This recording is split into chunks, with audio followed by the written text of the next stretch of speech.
go. There you go. It's Hi. nice to finally meet you. As well. How are you? I'm good. I'm happy I'm back in the house. I've been out and about all day. I understand. I understand. It's been a long day for some reason. I know. That's why I am going to drink and be merry today. Here you go. Cheers. Cheers. All right. So, you have this series that is revolved around HBCU. Four, it's four friends, right? Hi. Five, five friends. Is it contemporary romance?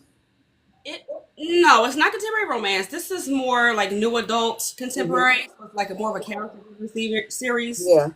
So yeah, this is like new adult fiction, YA new adult fiction, and then I have the two romance novels that are contemporary romance. Okay, we're finna get into all of it. Okay. So I need you to introduce yourself, tell them what genre you write in, and anything you want them to know before we get started. Sure. I'm JB Vample. I am the author of 11 novels. I've been an author for, I hit 9 years in December of 2024. I have my 9 book series called the College Life series, which is a new adult character driven series that follows 5 young black girls, young women, on their journey through college. Basically, follows every aspect through college, Mhm. home life, classes, friendships, everything.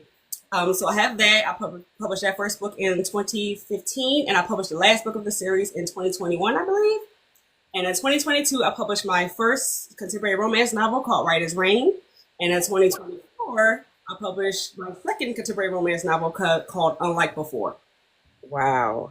I I write in whatever genre the story that comes to me is in. I don't Yeah. really stick to anything in particular because again, it depends on what story hits me next. To be honest, Yeah. yeah. I see the pictures of your covers in the back. I I have like that. covers along the walls. Yeah. I like that. Okay. Can you walk me through the moment or the series of events that inspired you to start writing? Well, actually, I. Oh, hold on. Not the throat getting dry right now. Mm-mm. So I've actually been writing since I was a child. I Mm. think my first story, if I'm not mistaken, I think it was like 6th grade, my first short story.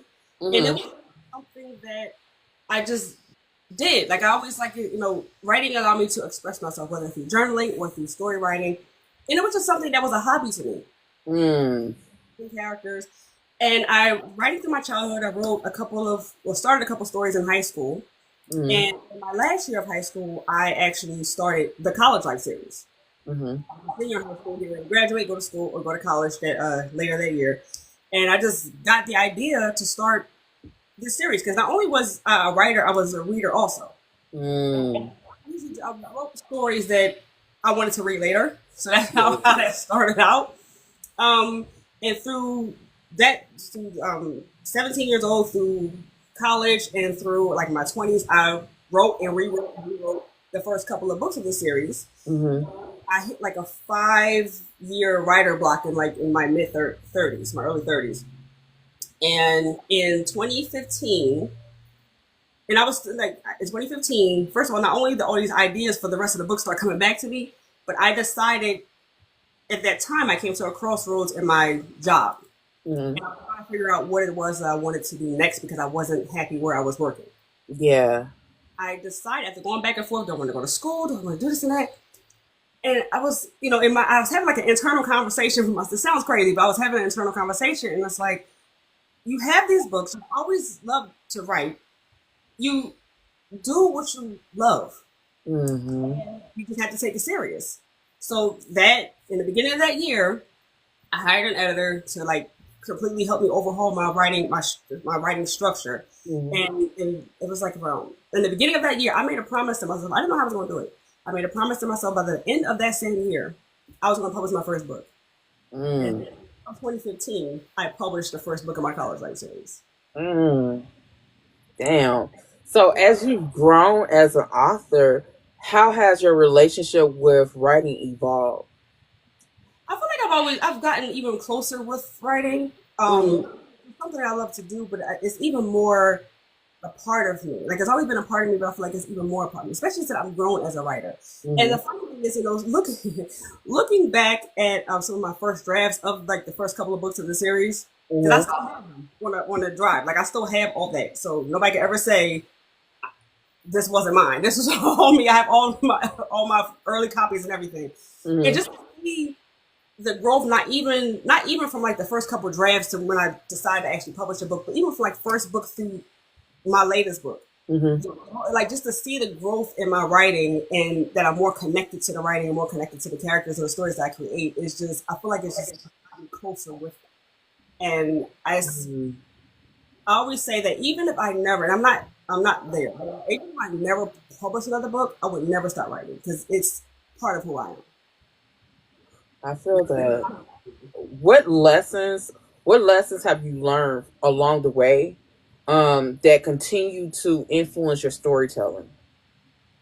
That stepping out of my comfort zone actually helps me grow as a writer. Mm. It's easy to write for me. Easy to write like little fun scenes and things where characters are acting silly and they're laughing and joking. But when you get to parts where it really like it's really something deep happening to them or serious happening to them, you have to pull those emotions out of those characters and make the reader feel what these characters are feeling. Mm-hmm. It's it helps me become better as a writer. Yeah. Um, and even when it comes to like jumping from the series to standalones, because both my romances are standalones, Yeah. jumping from one genre to a different genre, and certain scenes, like certain spicy scenes, and like there's a way to write them in new adult or new adult fiction, Yeah. and then writing a romance. And that's the first time I ever wrote a spicy scene, even though it's not erotica scene, but it's spicy to that. And that took me out of my comfort zone. Mm. Because I'm like, okay, so I actually have to I actually have to pull some feelings out of this. Why do y'all as writers y'all be writing when y'all be writing these spicy scenes? We can't tell y'all don't like that shit or No, that it I might be like it. hard Oh, I like because it. oh you like it? Like it. No, I do. I like it, but it's like, but you know what? Also, that helped me grow too, because when I first started writing, even when I wrote the little scenes in the college life series, it's not as many because it's the series is spread out over 9 books, and it's not a romance, so it's not really focused on that. This is just Mhm. things that the characters endure throughout the book. So even when writing those, and they were tamed because Mm. that series didn't call for the extra stuff. But even then, like when I first started writing them, I was like, it was uncomfortable for me to write it, but now it's not. So that just came with time. That came with time and being more comfortable in writing things like that. So here's a follow-up question. Yeah. Um, in what ways do you think your personal evolution mirrors the evolution of the new adult Mhm. or as a genre, just as a whole, you going from new adult to contemporary romance? How do you feel your evolution has been from that As a person, or like how does that how does that as a affect writer? as As a a writer. writer? Uh, hmm. I feel like, well, again, it's all part of like it all has to do with growth as a writer. Like Mm-hmm. jumping from again new adult, which is like coming of age, so starting with these teenagers through Mm-hmm. 20, and then jumping to a book where the characters are in their mid 30s, early to mid 30s, and they're already fully established in their careers and lives and things of that nature. So it's just about.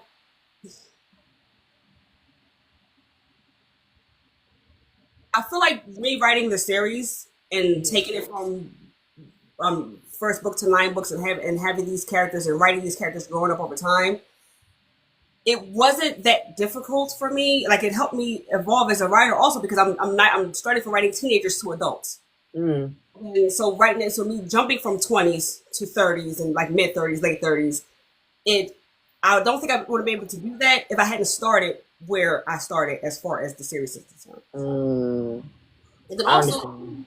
And then also too, like me, I grew up like with the college life series characters. I grew up with them. I started at 17 years old. Mm-hmm. Now I'm a grown woman writing romance novels or older novels for grown characters. Mm-hmm. So I also evolved as a person with writing these stories and dealing with the, writing situations and issues I wrote with them. So I'm also growing as a person, like these characters are growing as people. Yeah, that makes sense. So, what do you believe is the core appeal of new adult or YA new adult? I'm just say new adult. What do you believe is the appeal of new adult for modern readers? You know what I'm saying? Because new adult is actually, people say it's a new genre, but it really isn't. It's not. It's And not. the problem is, well, not the problem, but the thing about with new adult, especially years ago, Mm-hmm. when I was trying to categorize my books, because I published in 2015, so trying to my that series and I was looking for new adult college. All that Mm-hmm. new adult romance. These are not romance books. And one thing I'm not going to do is mislead readers. These are not romance books. This is a coming of age contemporary. This is a fiction series, but it's not romance. It has some elements in it because the characters there were relationships too, but it's not. So it was really focused on new adult romance, college. That's not what this is, Right. And I feel like, and even when like doing the book tour for the series and talking to readers of that age group, I feel like it's the new adult genre is a good genre because oftentimes, from what I understand, I haven't really read too much other about publishing because that's my focus is on really on stuff I'm doing. But a lot of times, it jumps from YA to adult. There's really wasn't. I won't say there isn't, but there really wasn't much many options for those in the middle of that. That's coming out of college from like that 19 through like mid 20s, a jump from YA to adult. That's true. So those people of that age group, especially the college age group, I feel like it's important to have books in that genre because they can really identify with those characters like 19, 20, 21, 22 years old and through late 20s. That's their point. That's where they are. And I feel like it's important to have stories, whether it is college romance or just contemporary romance or fantasy, whatever, that the readers in those age groups can read and identify with and enjoy. I think it's very important. And again, I haven't, and I was trying to find that category when I published it, and I had to put it in YA because there was nothing else. I couldn't put it in adult because it's not. Yeah, because a lot of books that are YA are not YA books. They are new adults. And a lot of books that are put in romance category, they are new adult books. And those books are the same books that readers will be like, why is this young person having these experiences? And this is for this is new adult or this is YA. This ain't got shit to do with contemporary romance. This don't have shit to do with urban fiction. Nothing. Yeah. So, and I think a lot of people don't understand that they get mislabeled in genres. And sometimes it's not even the author's fault. Sometimes it be Amazon, it be the bookstores and stuff like that. Yeah, it definitely could be Amazon. Because I remember I put my books in certain categories and I go look. And it's like, that's not what I said. that's not what I said. So it can. Sometimes it is the site that does it. Yeah, that's why I wanted to make sure that okay, I had to put it in YA, but I put a disclaimer like, okay, this this book contains mature subject matters. Like on the Amazon site, it'll say that under the first few books of the series because I can't put it in adult. A 30-year-old would look at the book and say, why is a 17-year-old doing it in my face? Like, or is 18-year-old doing it in my face? That part. I have no problem reading new adult. And I'm just now getting into really YA. So it's just it makes no sense to me. Unfortunately, us as readers, we have to use context clues because Amazon is not going to do it for us. So if you know that the book is basically about a teenager who is coming of age, that's what it is. It's new adult or it's YA. So I never understood the videos of people making these videos. Oh my gosh, they wrote this and this is not even. Yeah.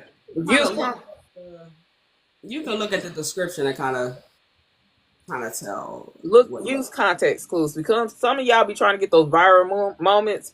Boy, I be wanting to punch y'all in your fucking throat. Y'all do too much. Now let me follow up with this. Are there any particular elements of your books that is whether it's be like emotion, um, relatability, escapism that you think is so compelling for readers of new adult or those who are looking to get into new adult books? Um. Well, yeah. Well, first of all, I can speak. I'll speak for my series. Mm-hmm. I'll speak for my series in general. There are, again, this is 9 books long. These Mm-hmm. characters, I put these characters through an ordeal throughout the entire series. Yes, it's humor in it. Yes, it's like a lot of lighthearted moments. This is college.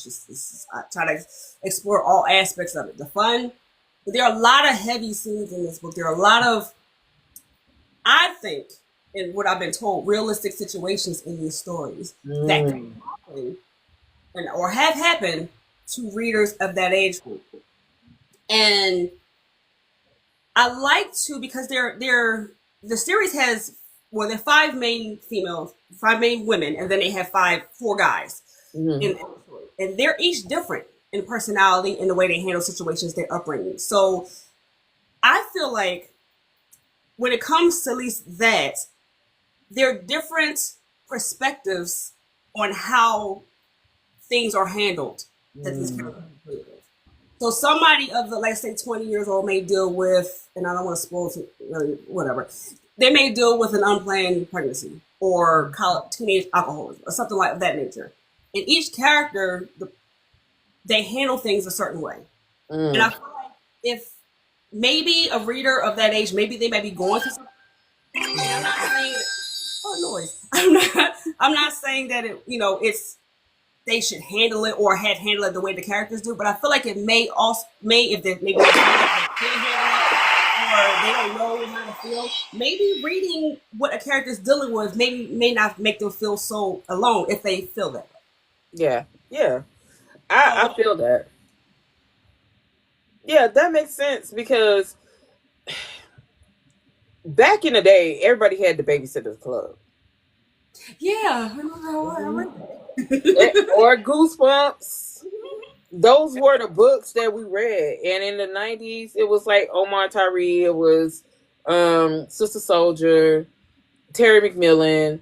It was those type of books. The coming of age books really was like far in between. There wasn't any true. You had either urban, street lit urban, or you just had white people. Yeah, That's how it went. It went street lit, urban, white people. yes, yes. And as someone who was born in 81, 44, yes, because I read a lot of those books back when I was younger. I did.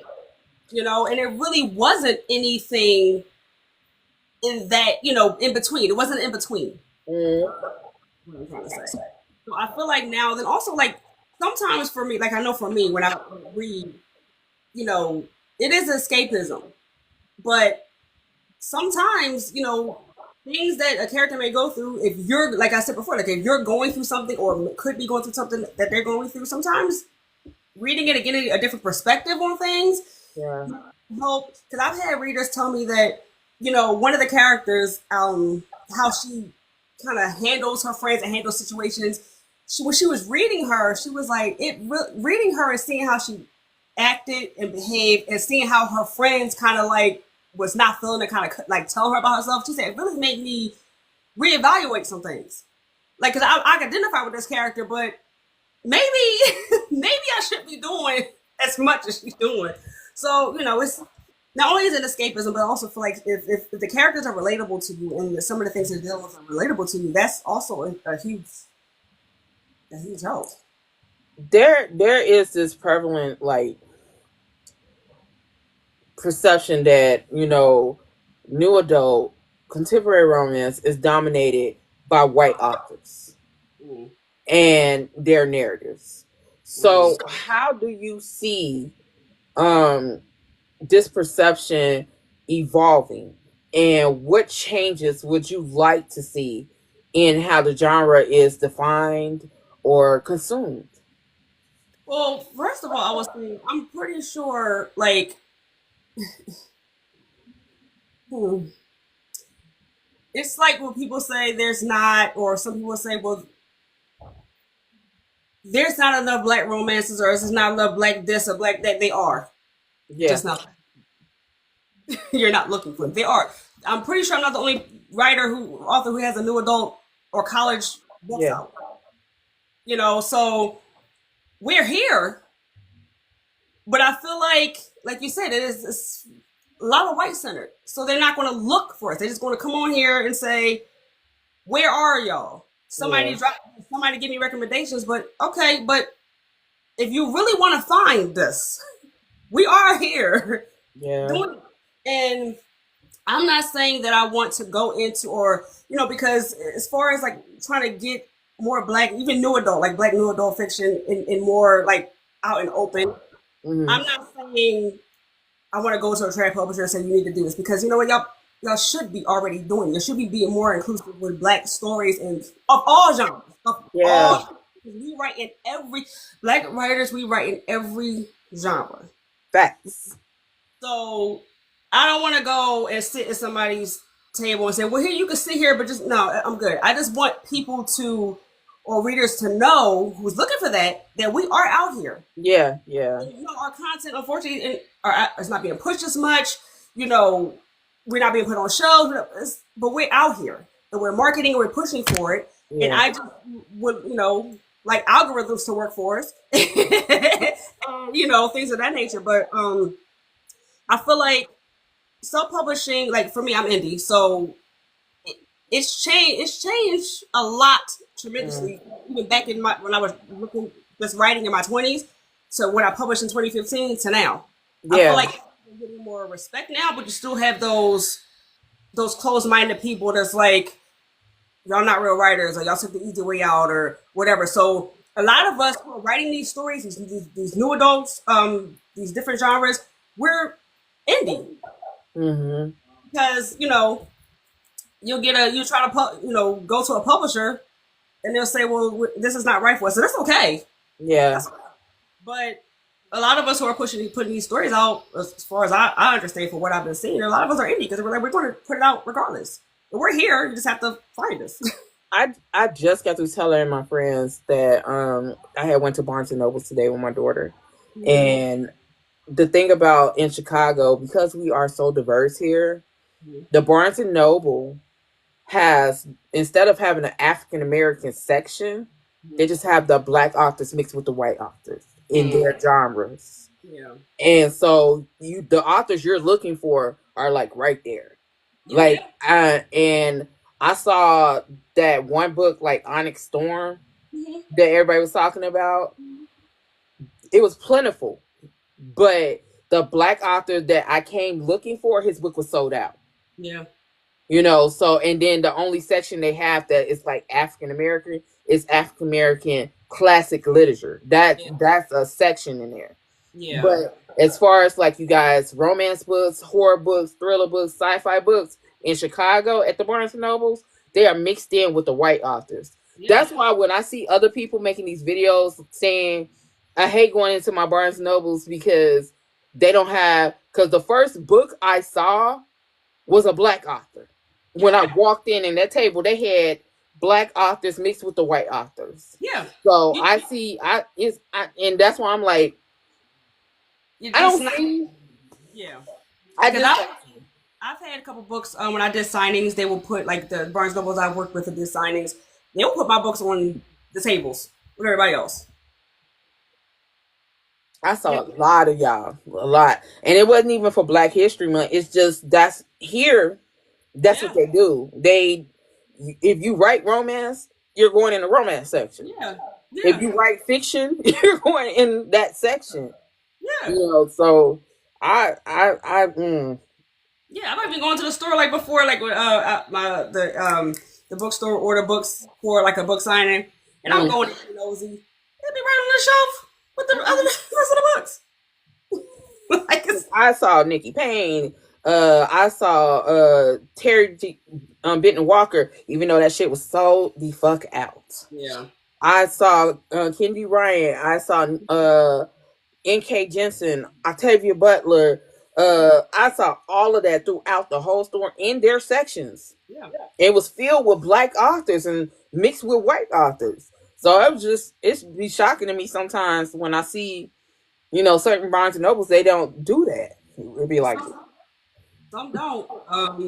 Unfortunately, the ones I have done signings at, they have looked me right on the shelf with everybody else's. But like I said, we're out here. We're out yeah. here. So what role do you believe diverse storytelling plays into reshaping these narratives and challenging the industry norms? Well, well, first of all, I feel like storytelling is a major role. Mm, It may be fiction, but there's a lot of for even if the genre is fantasy, it's still like a lot of. It sounds weird to say fantasy and realistic, but yeah, it is. Like it's a lot of because it's the author's views and things, so that all shapes the story, whether it's contemporary, whether it's fantasy, whether it's mystery, whatever. mm-hmm. And I feel like because for so, especially and then speaking as a black author, for so long, it's and it still kind of is. It still is until we get more out and change more. But it is white dominated. Mm, There's like these books out here, and yeah, yes, we have black authors who are major, like superstar authors, mm-hmm. but it's more women. So I Mm-hmm. feel like and so that's the narratives that are being pushed, like Yeah. But I feel like with us, like all the black authors come out here and writing whatever genre, it it changes stereotypes, it changes views, or it could if the reader's open to it. Mm, I we write black romance, for instance. Let's say black romance, and you'll hear people say black romance is not realistic. Why isn't it? Why isn't black romance realistic? that's such a cop out, but I'm confused by that because why is it if the same story was written mm, with not non-black characters or white characters, you can identify with it. yeah. Romance is unrealistic. Why? Why is that? Especially like contemporary romance. Like, why is that? Like, do you think why? Like, so I feel like the more we tell our stories, and the more we tell our stories our way and write for our black characters, and again whatever genre we decide to write in, I feel like the more readers we reach, the more it'll change the narrative for some of these people who think that things are unrealistic or things like we're a monolith or something like that. I don't know, but I feel like when it comes to white people and black stories, they try to not sit in their own guilt. Not the guilt that you did something in the past that your ancestors did, just the guilt of the fact that you don't feel comfortable that a mm-hmm. black story is actually possible when it Mm-hmm. comes with love and not a stereotype. Right. And I think that white people that read urban fiction, street lit, I feel like they don't read it because they can't say that word. Mm. They can't say that word to the extent that it is in that book, even in their head. So they feel a certain type of way that how dare she or he or they write that book with that word, knowing I cannot relate to it because I cannot say that word in totality like they can. Yeah, it's like And so I'm not included in it, or if I'm not included in it, I can't. But the thing about it is, it's like we'll read like you mentioned before, Goosebumps, yes, Babysitter's Club, Sweet Valley some of High. my favorite books. They're books. Yeah. They're with characters. You don't hear us already saying I can't identify with this Goosebump character because the slappy puppet is white. Like, what the what are you talking about? Like, I, I and I and I also feel that black people that go in here first and say that reading a urban fiction book, reading a street lit book, and saying that it is not for me because it's too ghetto. Yeah. And not knowing that ghetto is not even our word, it's just a word part of AAVE. It is not a word that was really given to us because that's a word that was given to the Irish and the Jewish, not us. And the fact that they see books that are contemporary romance and be like, nah, not my thing because it's two black people, Right. it shows that you have a problem with your skin. You have a problem with yourself. It's some self-inflicted damage going on. And Yeah. you want to be included in the masses of white people. Now, mind you, I rewrite books. Yeah. You know, one of my favorite nasty authors is Kelly Finley. She is nasty as shit. And I love reading her. My one of my favorite paranormal authors is J.R. Ward. Mm-hmm. You know, but I can read a black book as well. Mm-hmm. Because even though I can read J.R. Ward, there are people like Octavia Butler. Mm-hmm. There are people like Tessa Stone, E. Bowser, all these people that write paranormal. And Mm-hmm. I can still see myself in these stories, Mm-hmm. whether it's white or black. Mm-hmm. You know, so I when it comes to white people, I feel like it's guilt. Yeah. Unnecessary guilt that they put upon themselves or jealousy of the fact that our culture is so expressive. Yeah. And then black people that have a problem, I feel they have a problem due to the fact they're fighting with themselves to be accepted in a skin color that is not their own. Yeah. So Yeah. yeah. So can you share like examples from your work where a new adult or contemporary setting has allowed you to address issues of race, identity, and cultural heritage in a like nuanced type way? Um. Well, first of all my characters are black. Mm. in, in both genres. So Okay. all my characters are black. They're HBCU. So in those stories, my characters are dealing with a lot. Dealing with a lot of situations, Mm-hmm. but racism isn't one of them. Mm. It's not, because I feel like for me, not only is reading an escape, but writing is for me too. Mm-hmm. And I don't, for me, I don't want to put my characters through that. Mm. I'm in the stories where it's us, for all different backgrounds, upbringings, personalities, whatever. It's us. We're dealing with our own things, Yeah. our own whatever trauma. Like some of my characters in College Life series, whenever she deals with trauma from her childhood, like she's dealing with from her parent, and Mm-hmm. it's dealing with she deals with trauma later on, and then so they dealing with enough.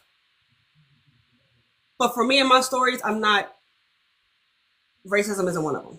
Okay. We deal Okay. with, we deal with it. For me, we deal with it in Yeah. still in 2025, and Yeah. that's one thing I don't put in there. And it's not because I'm trying to keep protect anybody's feelings or trying. No, it's just for me, of all the things that my characters deal with, the good and bad, I'm not putting it. Yeah. Yeah. And it deals with like I do touch on the things they deal with, like in one of my romance novels. They deal with generational trauma, like the thing Mm. her child, I think that her parents have grown up with and instilled in her is things that's affecting her now. So it Yeah. deals with it deals with that. Like each story is something that happens that the character has to overcome that they dealt with in the past. It could have been from a parent, it could have been from a past relationship, it could be from just something they're going through currently. So yeah, but as far as like race is concerned, that's all it's all us in there. It's all us in my books. Good. I don't Good. not only the college campus and they already dealing with stuff, and then you got I have to put in, or I have a white professor and they're being racist, or they're trying to go out to lunch and I have some. Yeah. I, I don't put them through that. Yeah, yeah, I get it. So, why do you believe it's essential to tell Black stories within the framework of new adult coming of age? Because there's not a lot. I feel like as a black woman and a black author, Mhm. it's important. And mind you, I'm writing these again. Not I didn't go into this saying I'm gonna write for black characters to make some kind of a statement. I just love writing for black characters. All my characters have always been black. I'm a black woman, and that's what I'm going to write about. Yeah. So, but it is important for us, especially the new adults, like the coming of age ones, coming up, to have that representation in Yeah. different. Because yeah, you can go out and read a book, a new adult book, or a YA book with white character, and that's cool. Like we said we read those books when we were younger, Yeah. but Yeah. it's like having a story that you in that age group can identify with. As a Right. you look like you can see, look at the page and say, okay, well this person could possibly look like me, or could possibly be me, or I could possibly be in it. So it's representation is Yeah. highly important for Do you us. Yeah. do you feel do you feel the new adult and contemporary romance genres have historically opened more opportunities for white women compared to black authors, both in indie and traditional? Um, if they open the doors for them to start writing those, To be recognized over the stories that you guys write, to be because then we, recognized on a level that is, oh, I know that author. yeah, The release party type deals. yeah, because you see it happen. Like you see in real time, somebody, what, and again, I kind of keep myself in my own circle. I Hmm. do, Hmm. but it's not that I'm not paying attention or I don't see things. I Right. just not. But Yeah. um, you see it. You'll see. You have the black authors who have all these wonderful, beautiful stories, and Yeah. they're trying to market it. They're trying to get they're finding an audience and they're trying to get their work out there. And you'll see a white author that comes in here, put a book out, it go viral real quick on the app, and next thing you know, they got deals. And it's like happy for them, kudos. But you have all these authors who've been doing this who've been grinding for years, Years. for years. Years. Like that's why it's important. I feel like it's for us to also build our own. Because if you wait for everybody else to do, it's while things have progressed and changed over the years, it's we're still not where we're still not Absolutely not. Absolutely not. because The way y'all are supposed to be celebrated daily is I need it to be studied. I yeah, need it to be studied how y'all books, and you know what, I'm gonna say this. I'm not taking away from anybody that writes in this genre that it's not black. But what I am going to say is that I believe there are authors who are black who write equally as good or better. mm, And and it's not just because of the skin color, it's because of the talent. yeah, So that I do feel like some y'all do deserve those release parties. You because these motherfuckers was outside Barnes and Nobles at midnight for Onyx Storm. yeah. And again, like you said, I never will take away from anything that any other writer has.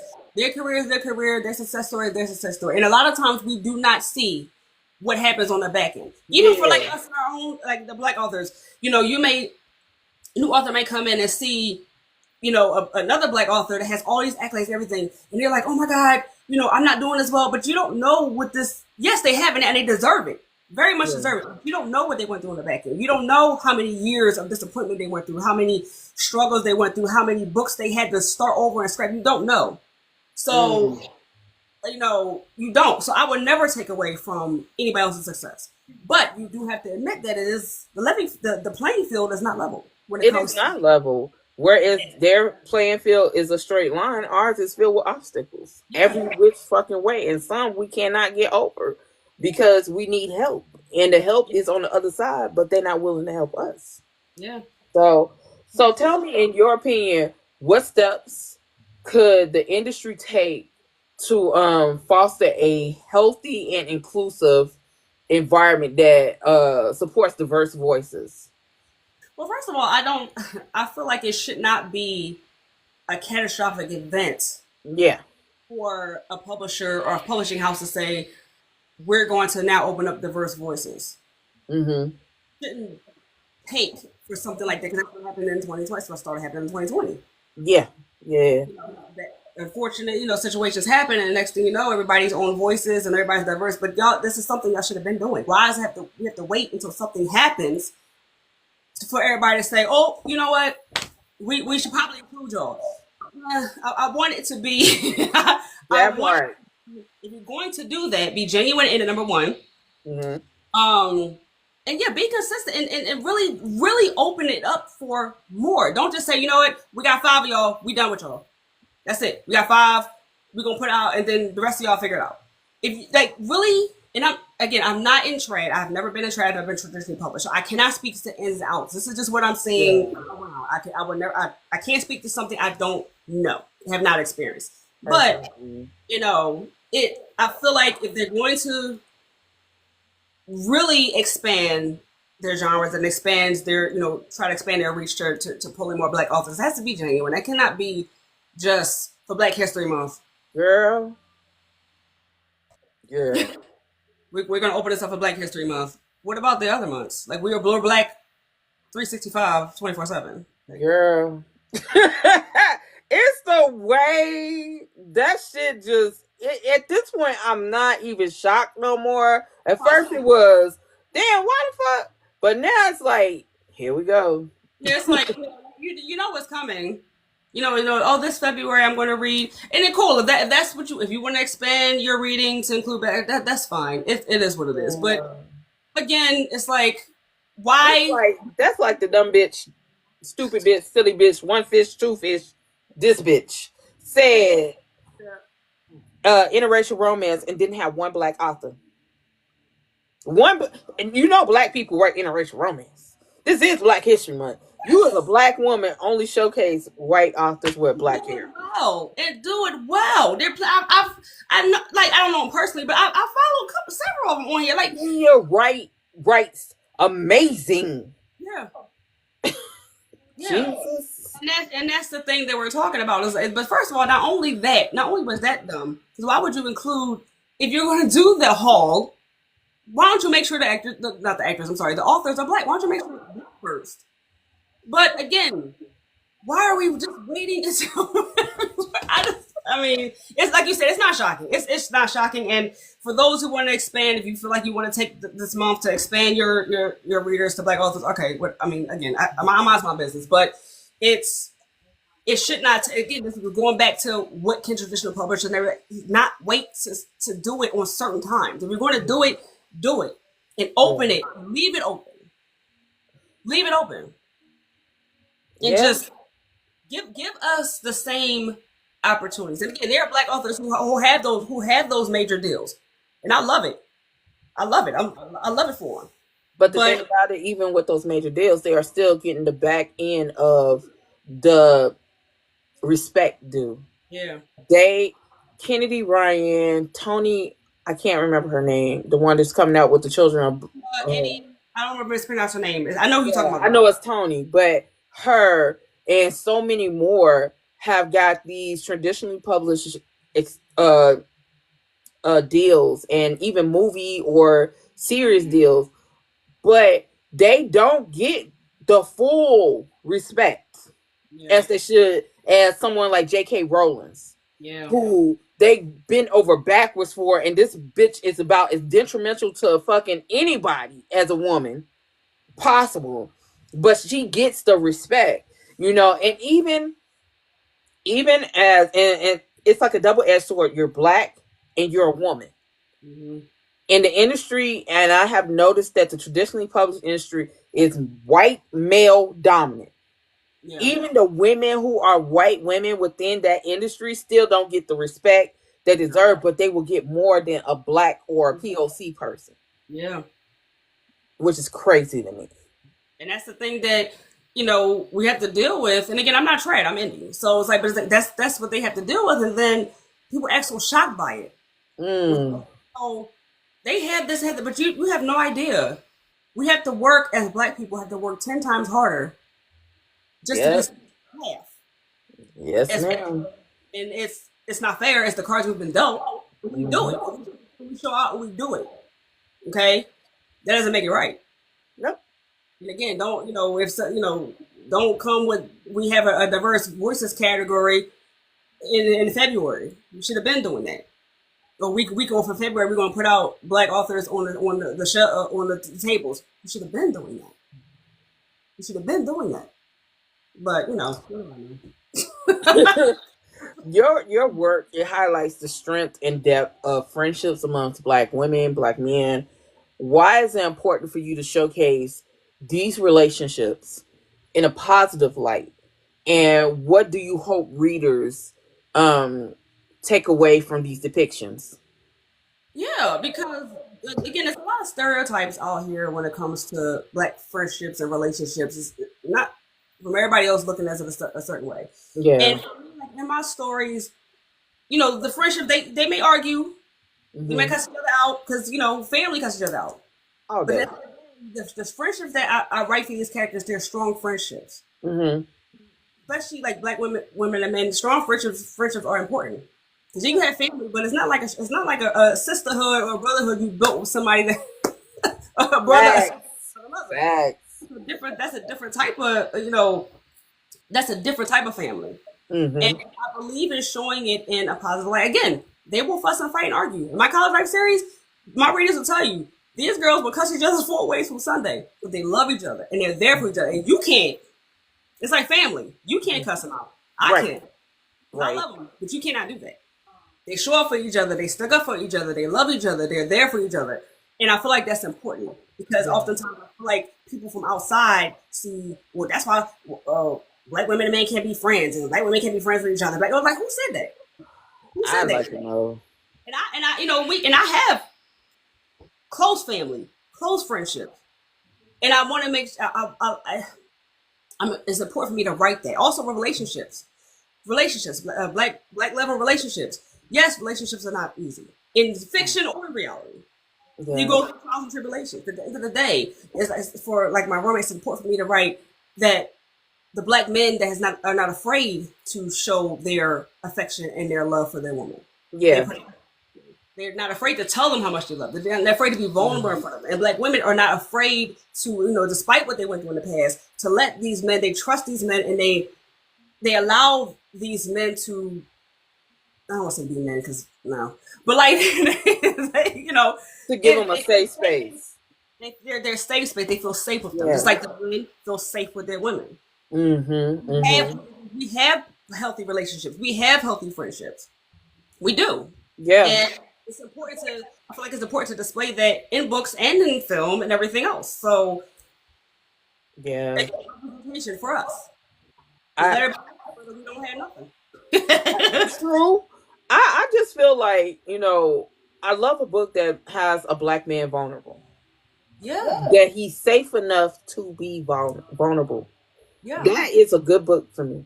Yeah. When he is safe enough to be vulnerable. When she is safe enough to be vulnerable, Mhm. and they heal with each other, not in a trauma bond type way, Right. but heal. I feel like a lot of people equate Black stories as struggle love. Yeah. And I hate that term because any relationship, no matter what color, ethnicity, sexuality you are, you go through ups and downs. That's No true. relationship is cut and dry, black and white. There's always some gray area. There's always something. Yes. To say just put that on Black people is a stereotype. And I Yeah. feel like a lot of the people who say this is Black people. Yeah. And it's unfortunate because stories like yours, hell, even I saw E. Bowser had came in here. Stories like hers, and hers is urban erotica, Mm. but it's centered around street life. You know what I'm saying? So you don't know where anybody comes from, especially Black people, because we are not a monolith. Right. Some people are from the suburbs, some people are from the inner city, some people are from a different fucking country in the diaspora. Yeah. And it's just we're only with us they equate struggle love. Only Yeah. with us they equate friendships as petty, arguing, fighting over a man type deal. Never us in a living single situation. Never us in a girlfriend situation. Never us in a one-on-one situation. It's always we are in the situation of if we're friends, black women can't be friends because they're always fighting over a man. Yeah. It's and black women can't be friends with men because we're gonna always try to fuck them. Right. Like I have never fought with my friends over a man. Ever. First of all, we have different tastes of men. Come on now. Second of all, no, ew. Like who the anyway. But yeah, again, and that's where the representation comes from in our stories. Mm. That's where that comes from. That's why, we write in all different genres, all different, romance genres, fantasy, YA, new adult. We write so, again, the stereotype is not fair. No. Yeah, but it's not fair. But our stories, all of our stories, whatever genre they're in, it's different points of views, it's different types of friendships, it's different types of relationships. So absolutely, we're out there. Just have to look. You have to find them. I need people to get over that. I need people to understand that we are not a monolith. No matter how many times you say it, if people are not willing to listen and absorb and understand that, you're just going to be talking until you're sometimes it's like sometimes leave people where they're at. Sometimes like I'm not. We may be right, but sometimes you have closed-minded people. No matter no matter what you say, how many times you say it, no matter what you put in front of them, like here, look, it's still gonna, that's where you lead the word at. Go ahead. It's just so frustrating to me because I want to scream to the rooftops. Sometimes when I read books and I'm just like, this is what I'm talking about. This is the representation I needed. And then I'll get on apps like this is why I log off of this app sometimes. Yeah. Well, I can't log off no more because of the situation. Okay. But I get off of it sometimes because I will go up and then there'll be a black person. It don't be a white person. It be a black person. I can't read urban fiction. I can't read this contemporary romance author. I can't read this paranormal because I can't relate to it. It's too unrealistic. But I just saw you reading Sarah J. Maas.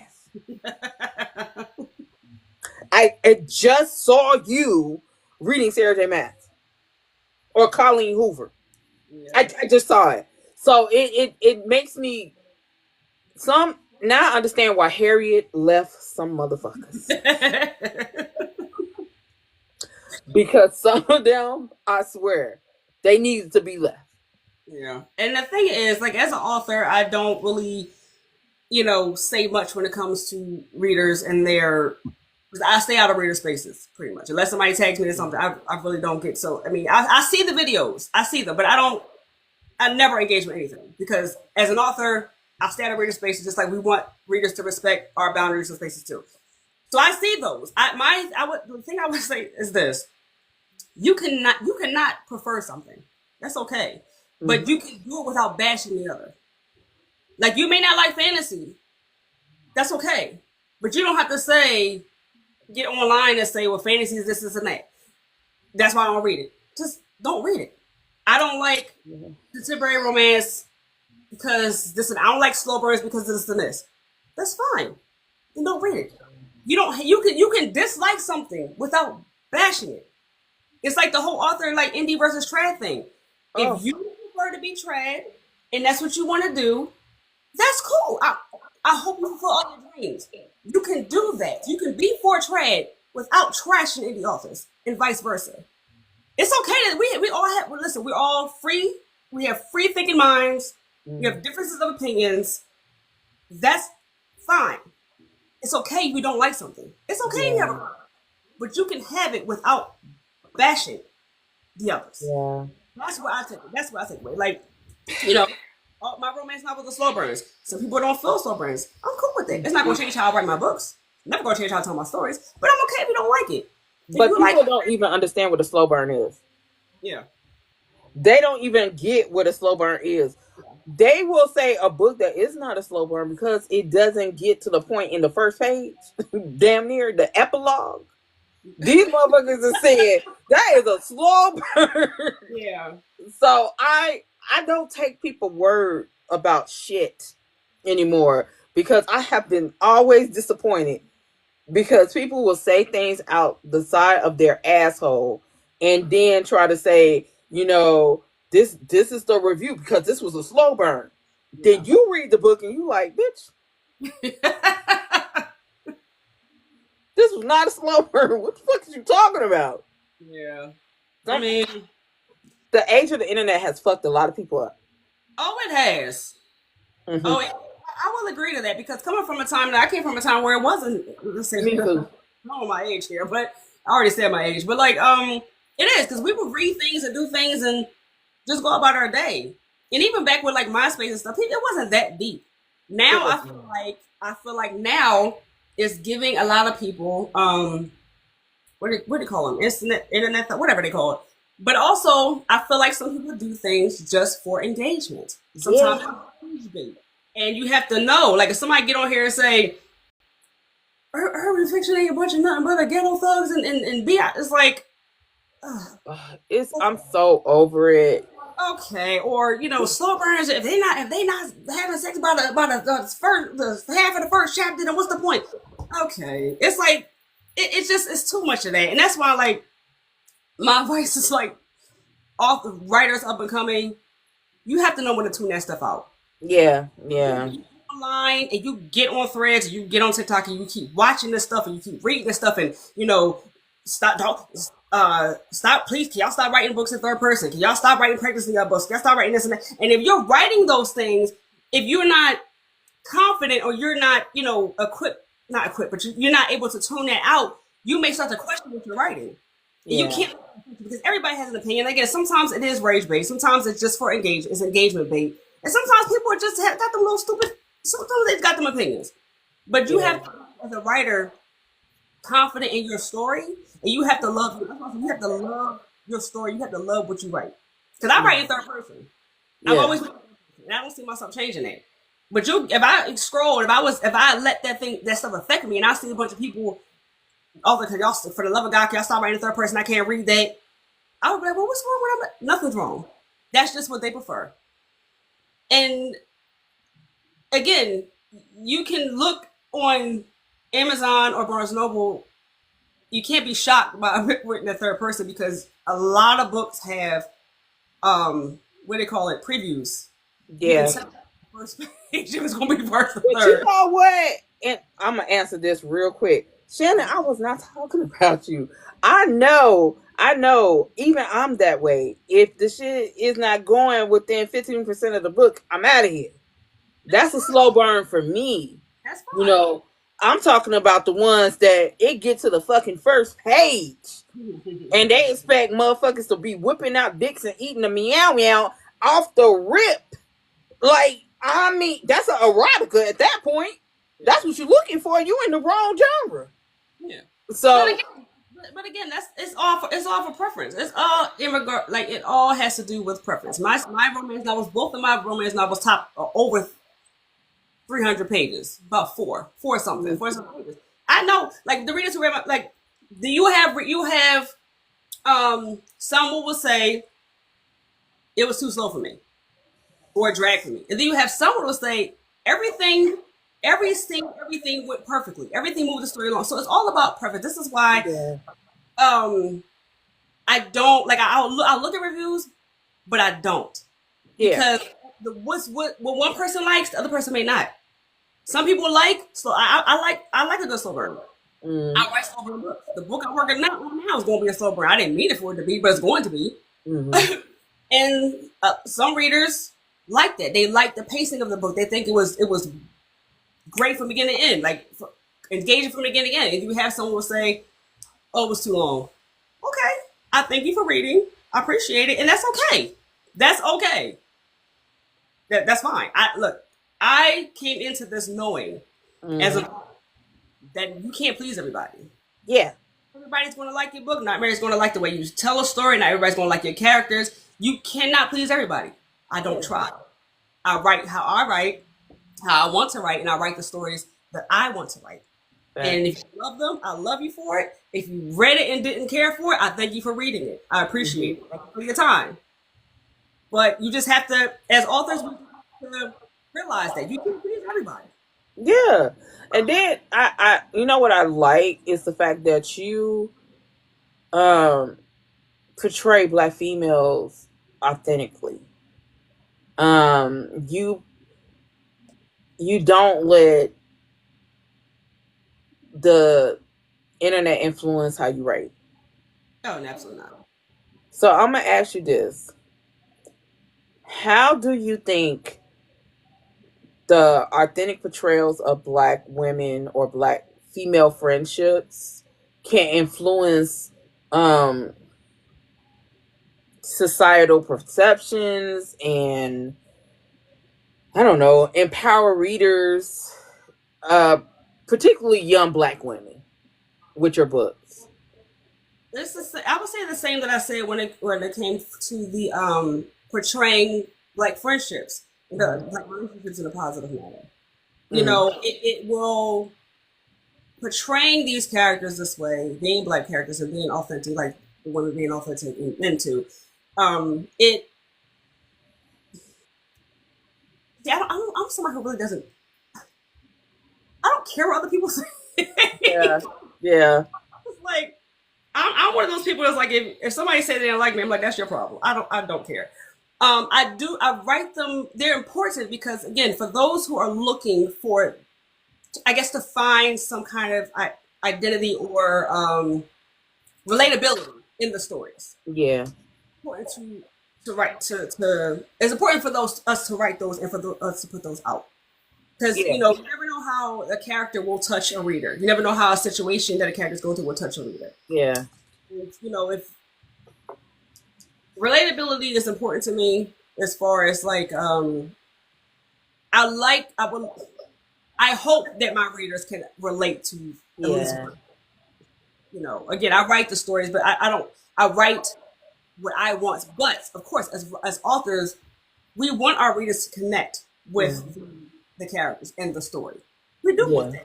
Yeah. Somebody said, okay, but we do. And I feel like it is important to tell these authentic stories and write these authentic characters, and again, write friendships and relationships in a positive light. Again, they go through things, yeah, but Yeah. ultimately in a positive light. So, can you share like a specific moment or a character arc that is in your books that encapsulate the power of these relationships as friendships? Okay, well, I have a couple examples. So I'll take one of the characters from the College Life series. There's Mhm. one character, Chastity. She starts out. She still remains true to herself throughout the series, but she starts out. She came from a troubled background, we'll say, with Mhm. issues with her mother. So she came to college very guarded, very angry. She would snap your head off in a minute. Mm. And and she always dealt with people being afraid of her.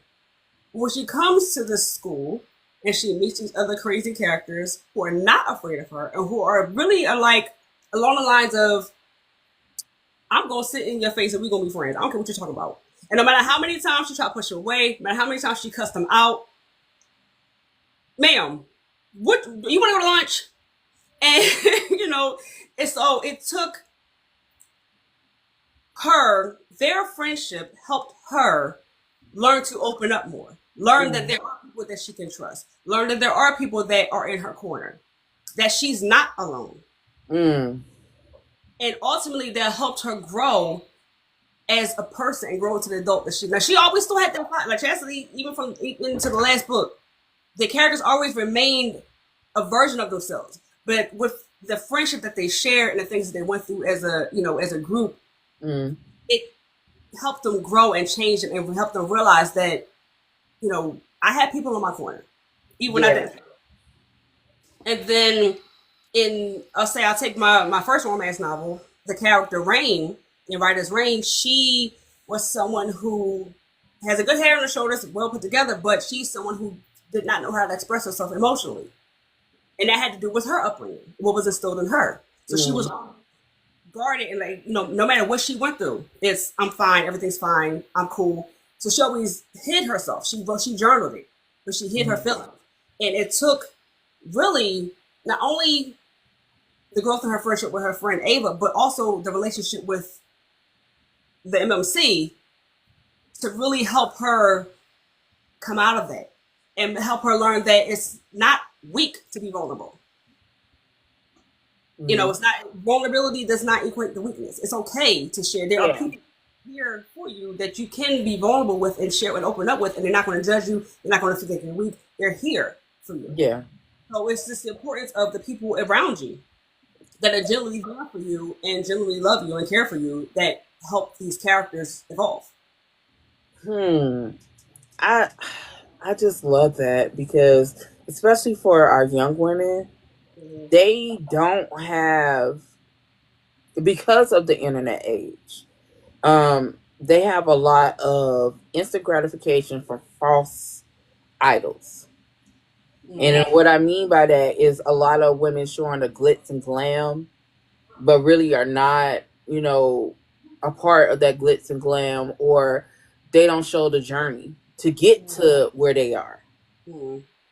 And in college nowadays, uh, I went to college as an older woman, so even when I was pledging and all that stuff, I still was older than everyone. And Mm-hmm. so seeing seeing that a lot of young women are very lost because they're trying to find a sisterhood, they're trying to find those friendships, and they are so lost and blinded by instant stuff Yeah. and Yeah. not the hard work that goes into it. It makes me believe that um this generation will never get to experience what we experienced back in the 80s and 90s and the early 2000s, before even internet, even with MySpace, Black Planet, Tag, all of them. We still was outside. We were Yeah. outside and we were having fun together. We were, and I remember I went to college, and I went in '98, Mm. and I recently went back to homecoming. I think 2 years ago with my best friend, who actually we went to college together, and we were noticing. We were like, we were walking the yard like we were walking on a Friday. We were like, nobody's outside. Nobody's outside. I mean, we remember being outside. It was nice out. We was bent like it was just it was more that's the word I'm looking for. I don't know, but nobody's outside anymore. Everybody's on their phones, and I'm on my phone too. But it's like you do have to work. It's nothing instant. Not everybody, but a lot of people are looking for instant gratification. Mm. Even in my stories, like the college life series, we'll go with that. Their friendship they had to work with. The first book, half these girls didn't like each other for whatever reason, but it's something that built over time. And I feel like when things take time and you put the Mm. time and effort into them, you appreciate the outcome more. Yeah. Suppose if something happened like that, because you don't appreciate it. Yeah. I would think so. I mean, some people do. So no matter when they get it, they appreciate it. So I'm not saying that people don't, but I firmly believe that when you work at something, you work hard at something. I'm not saying struggle through it. Some things Yeah. you got. But again, these friendships they weren't instant friendships. Some of them were, Yeah. and that's because of how they were and what they had to deal with. But over time, you can't tell these girls nothing now. They're like this and their family, and they will take everybody down about each other. So that's important too because I went to college with the mindset because I started writing this in high school. So I went to college. I'm like, I hope to meet friends right away, and that didn't happen for me. So you incorporate the HBCU culture. Why is that significant? Does the cultural backdrop hold for you personally? And how does it enhance the narrative of your stories? Well, I went to an HBCU, Mm. so when I look at when I look at the campus and I look when I read and I go back and reading the stories and writing the stories, I see my campus. Well, not literally, but I remember it as my campus I went to. Mm. And while you know I while I don't the focus is more so on the characters and their stories, the backdrop is an HBCU. Like it's not it's implied. Like I said, all my professors black. So yes, it's HBCU backdrop, and that was important because again, I went there. I went to HBCU. So that sense of it was like a sense of community. I didn't get along with everybody, no, but it was like a sense of community, and it was just a feeling being on the HBCU campus, and because I started in high school and I was writing it more through college. So being there help put me in the mindset and incorporate that into my stories because I'm now actually experiencing this. Experiencing what it's like to sit on the yard on a Friday afternoon after a class on the bench. I'm experiencing going to a cafeteria with my other fellow black students and playing around and stuff. I'm experiencing this firsthand. Yeah. So I was able to incorporate my experience, not my experience, but you know what I mean? Because none of these, it's not about me at all. But I was able to incorporate that into my stories. So every time I, go back and read or I was writing it, and even as like, just them being on campus and being in the cafeteria and interacting with their other classmates and friends, it's a feeling that takes me back to my time at HBCU. That was important for me too. And I knew even before, because I always wanted to go to the HBCU when I was in high school. That's what I wanted to do. That's what I ended up going. But even when I started the story, still in high school, I knew it was going to be a black college. Like I wasn't, like I already knew that. I was supposed to go to an HBCU. I was supposed to go to North Carolina A&T, but I was so much of a badass in high school. My daddy sent me to the Marines. Oh. Even though I had a scholarship to run track, he said, "Fuck that." He said, "Fuck that. You're going to the military." Yeah. So yeah. I just went later than earlier. That's all. And that's perfectly wherever you go. Yeah. And if to go later in life, I'll commend that. Because my attention span now, it's like, I gotta write what? I want to go write these books. I don't want to do that. That was me in organic chemistry. I was like, this is speaking a whole different language. Like, what? I ain't never failed a class so many times in my life. That's what me with math. The calculus. Ugh. I majored, when I went to college, I majored in computer science. But when I was writing, I wasn't writing to make it a career. I was writing because I love doing it. So I didn't think to go and be an English major or creative writer. I said, oh, what's going to make me money? Not that, because I don't remember a damn thing. Hey, Denise. So, okay. In the way that you do highlight HBCU culture, in your books, can you serve a catalyst for broader conversations about education, identity, and empowerment with the Black community? Sorry, hold on 1 second. I'm trying to clear this from my screen. No, it's not you. Somebody's calling. Yeah, somebody's calling me. I'm sorry. I had to clear it to concentrate.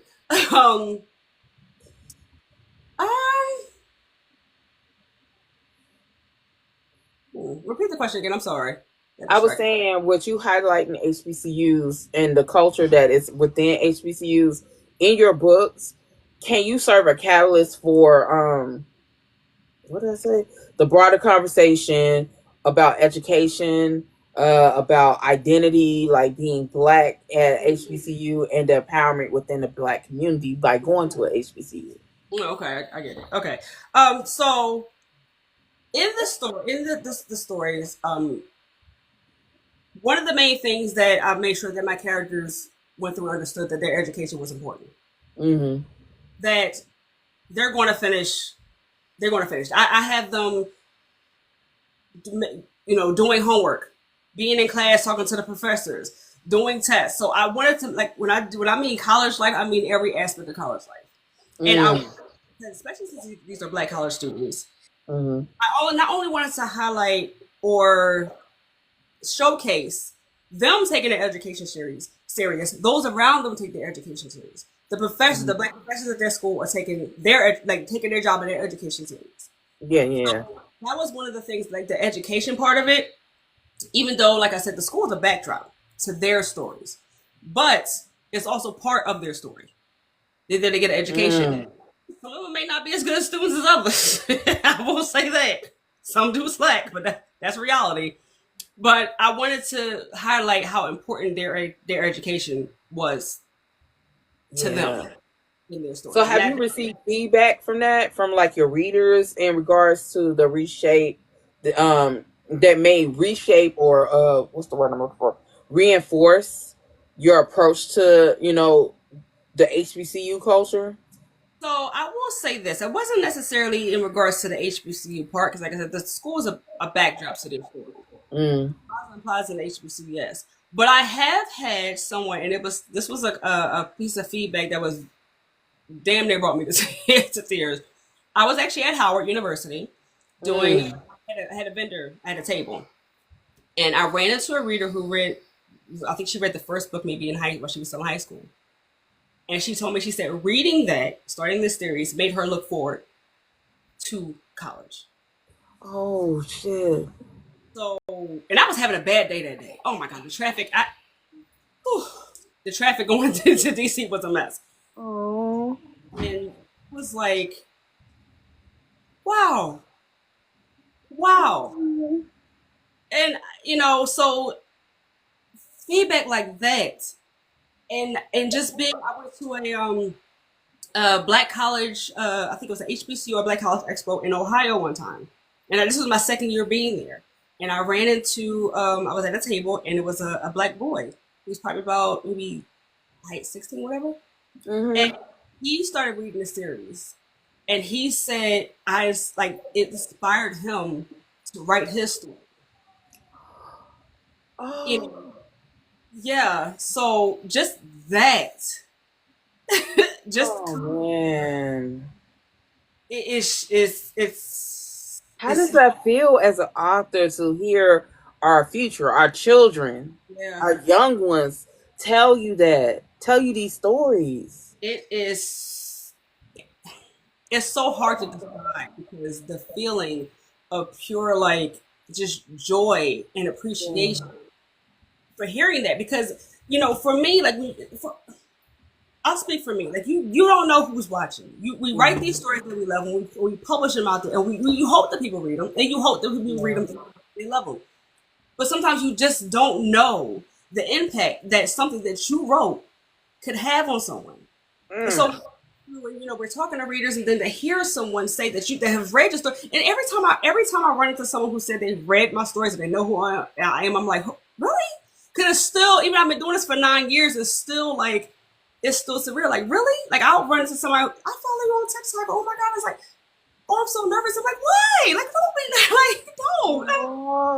I'm still who I am, but that just goes to show, like, you never know who's watching. You never know who's inspired by you. So to hear that the stories that you're putting out, that you just hope somebody would enjoy, the story that means the world to you, is inspiring someone else to write their own, especially or authors who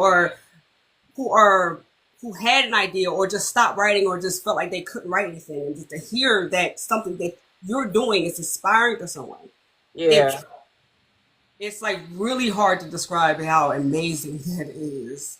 I am so happy that happens for y'all. I am so happy. Y'all deserve it. Y'all deserve it. So, in the light, I hate to be the Debbie Downer, but this is a question I've pretty much been asking everyone since the election.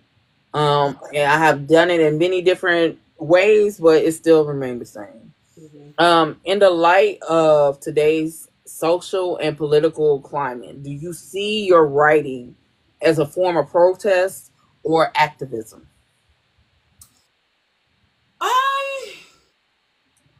I don't know.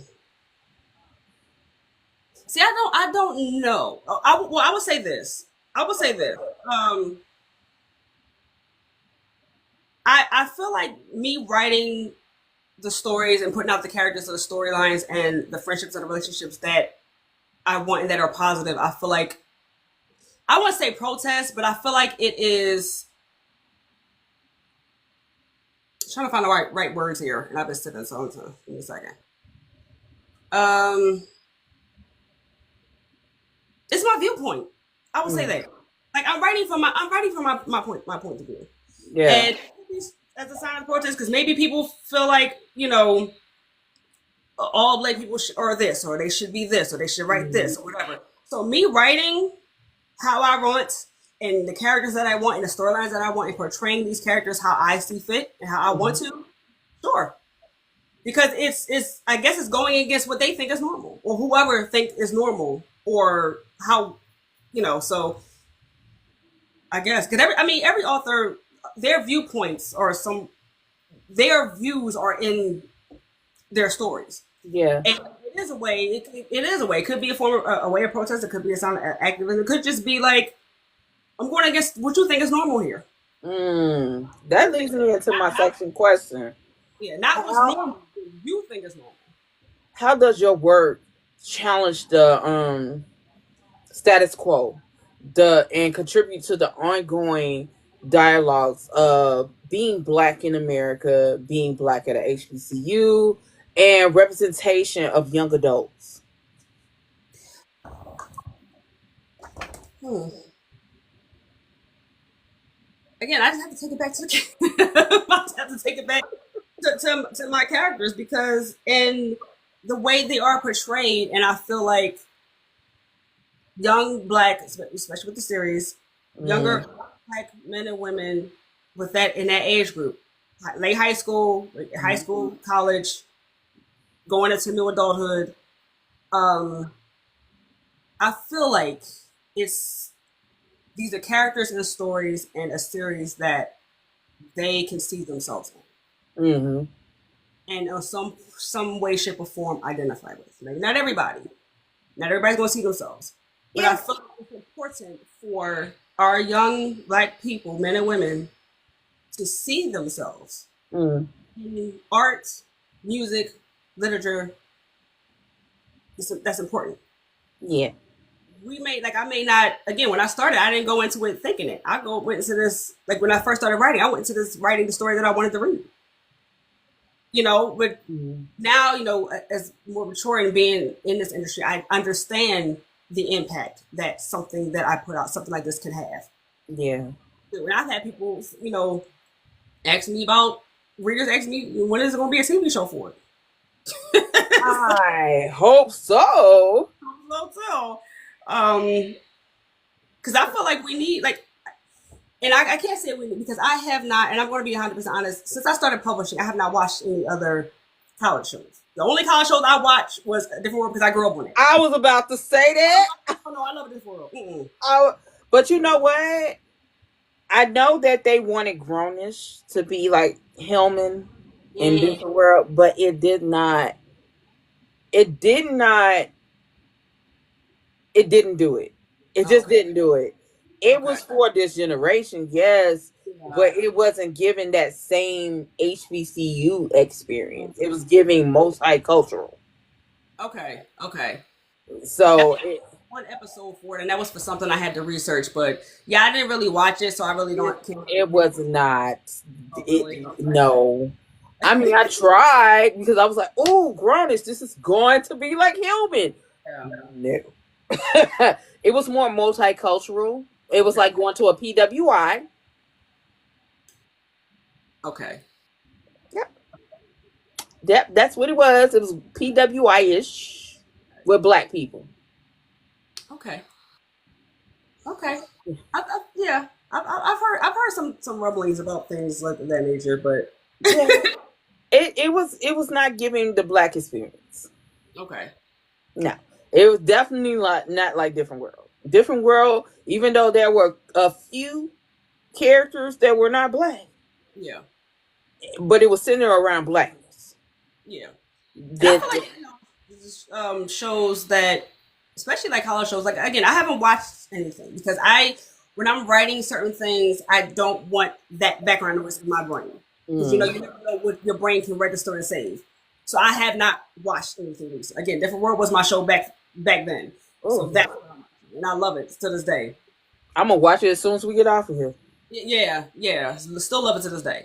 Um, but I feel like having shows like college shows that portray, black characters in the school setting. Again, they deal with other things, but just to have that backdrop of your other black peers going to class and taking tests and just to Yeah, show that we know we're educated, we know that we in college, but it's nice to have to watch it too. yeah, It's nice to watch it too. Are they going to class like I'm going to class? That's so cute. yeah. They hating it getting up in the morning just like me. Listen, Cause I look, y'all in here. Yo, I used to go to class in pajamas. I first of all, because I was the major I didn't care for. So if my accounting class is 8 o'clock in the morning, that class probably wouldn't see me. Now the funny thing is don't do what I do, y'all. There have been times where I have actually bypassed that class and went up to the computer lab to write this to write my book. Yo, I had all science classes early in the morning. I'm talking about starting 7 o'clock in the morning out the gate. So you think I'm brushing my teeth, washing my face, new pajamas on, not the ones that I fell asleep in. Put some more pajamas on and take my ass to class. And I'll be in there with my sneakers on or my flip flops, and I'm in class with I'm in the lab in pajamas. Cause it's too fucking early. And or either my classes were too fucking late. It was late. Like, so I did not give that whole people be like, oh, you come to college dressed to impress. After the first 3 semesters, I gave no fuck no more. You know how many times I have been walking on campus, especially having an 8 o'clock class. You know how many pajama pants I've seen? It's just like, listen, I'm here. We on campus. I'm going to class. I wear sweatpants and t-shirts most of the time. Like, the hell? All those girls who used to come 8 o'clock in the morning to my biology classes, fully made up. Bless your motherfucking heart. Yeah, they had time that morning. Bless them. Bless your heart. Cause I was coming in there looking rough. Listen. These locks was like this. All over the place. Put together. And I got on these sweatpants, these track pants, and it's just, it's just t-shirt. I'm here. I didn't care. Even when I pledged, it lasted 1 week of me keeping my face made up. 1 week. After that week, I said, I am not that bitch. I am going back to the way I dress. I don't like this shit. I said, y'all see me when y'all see me dressed up when the time y'all need me to dress up. I had calculus 8 a.m. after track practice. Oof, I hated calculus. I hated. You talk about a repeat class. You know what? I would have took calculus over organic chemistry. I can see that. I can see that. Between organic chemistry and physics, I I knew somebody hated me. I just knew whoever made this damn shit hated me, but specifically because I could not pass it to save my fucking life. And then my silly behind, I didn't even realize how much. I didn't realize how much math. Again, I went to school at 17. I was 17. Yeah, 17 when I went in my fall semester. My birthday's in January. I did not realize how many math classes had to do with computer science. I did not know that. I always hated that. Like one of my report cards in middle school was all A's and a B. B was math. I can't, like, I don't have the brain for it. Like, I can count, yes. I can add, I can do all that. But triangles and I don't care nothing about this. And that's because Girl, I went into chemistry class and they got to talking about math. I literally raised my hand in that lecture hall and said, if this is chemistry, why is we doing math if this is science? Had the whole class turn around and look at me like, bitch. Yeah, because all that has to do, all of it. Because I was trying to figure out why these equations on this damn lecture board. Like, he came in the door. Hey, listen, I'm like, And even like my experience, like I repeated a couple of several math classes, and even like I take that experience and I've written it in characters repeat a class. It happens. It does. That's real life, and I like that. I The like real that. world of college. Some people gonna repeat a class. Not everybody. Yeah. Some I some repeated organic chemistry 3 times people before I passed it. some will skip a class because it's too cold because it's raining. I ain't going today. Yeah. Reality. That's real. I swear. So let me ask you this. What does it mean to you as a Black author in today's literary space? What does it mean to be a Black author in today's literary space for you, in your opinion? It is it's something I'm very proud of. Being a Black author in this literary space, whether and also in the indie space too. Mm, Um, because it's kind of like trying to make like making a wave in like a pond or something like that. yeah. Like just being part of the literary space and putting my literary mark on the world is Yeah. something I'm extremely proud of. That's why like a lot of some posts, if I put my introduction post or whatever was some social media after a while, I'll say I'm a proud indie author. It's Mm, not to try away from. It's nothing that I hide. You know, my publishing imprint is Jessica Vample Publishing because my JB is Jessica Book. And somebody asked me one time years ago, another author, I said, well, my publishing imprint is Jessica Vample Publishing, just so I can have an imprint.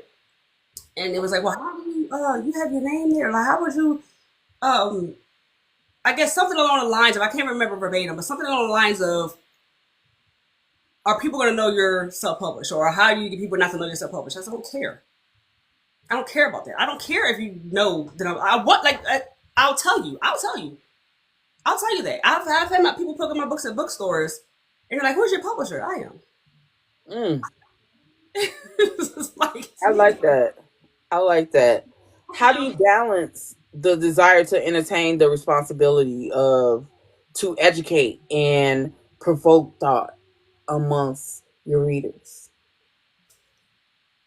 you mean that book science or just in general, just in writing history? Just in general. Just in general. Um, what was the question? How do I find the time? Or I'm sorry. Yeah, how do you balance? How do you balance that? Um, I don't. You know what? I would say, as far as balance, I don't know. Just balancing things. This whole aspect is kind of natural to me. So I really don't have an answer as to how, because it's just something that I have to do. Mm, Be like I'm wearing 10,000 hats. I'm the writer.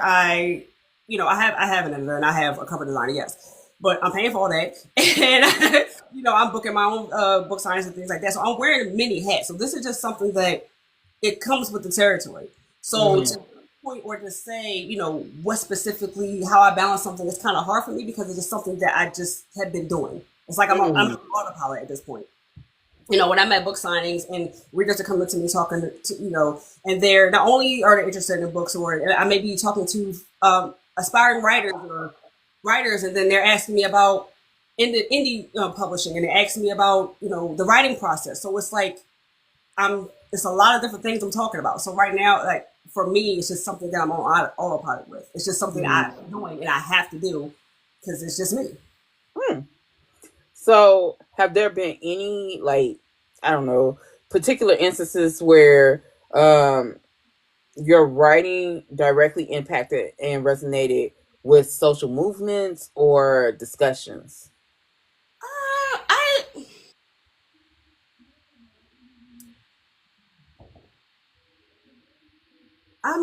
social movements, maybe discussions, Hmm. because certain topics within like my series touches on several different topics, and some of them very serious. Hmm. So it has sparked discussions, like even the interviews have sparked discussions on why a certain character or certain characters, what they went through, or why, or the why, or things like that. So yeah, I would say, now I wouldn't say, because I haven't been in any book club discussions, so I don't know what's done outside of me.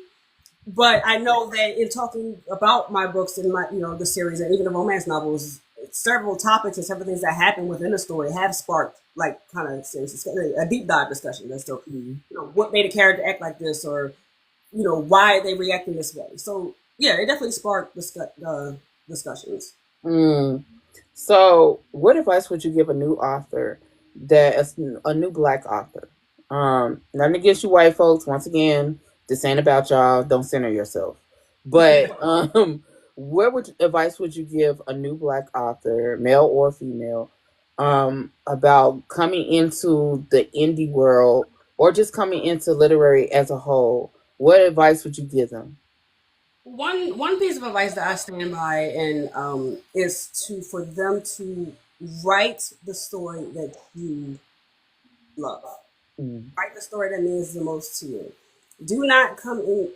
Try not to. I would say come into this space or industry trying to take on what everybody else wants. mm, When you start writing just tailored to what readers want, it may not be a story that you're feeling. It may not be a story that resonates with you. It may not be a story that you're passionate about. If you're putting yeah. out something because you think that's what people want, in my opinion, if you're not into it and you're not passionate about it and you don't love it, it's going to show. Mm, And sometimes if you're writing just to please people, you still may not do it. And then what do you do? true. So I am a firm believer in, because if you write what you love and you invest in it and you put out quality work and you market, you push yourself, your readers are gonna find you. You're gonna find your audience. And it may take time. Sometimes it takes longer for some authors than others. Some authors can jump right in and get a following like that. Some others of us, me included, have it's like an uphill battle. But Yeah. they will find you. And Yeah. you won't, and then they will, those readers who are really, and they will love your stories and they will follow you in any books you write.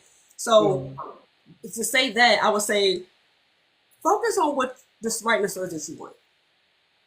Focus on that. Yes, later on, if you feel like you want to just jump in on a cash cow, go ahead. But Mm, I'm really a firm believer in writing what you love and staying true to yourself and being confident in yourself and in your stories, because this world and in any industry, if you're not confident and you're not centered and you're not determined, they will chew you up and spit you out. And you will take everything personally. You will take every review personally. And as long as somebody's coming in your inbox calling you a raggedy bitch because the story's stupid, then it's their opinion.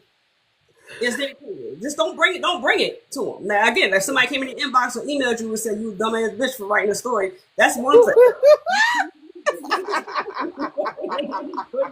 Their review and they said I didn't like it. That's fine. That's their opinion. Everybody has an oh yeah.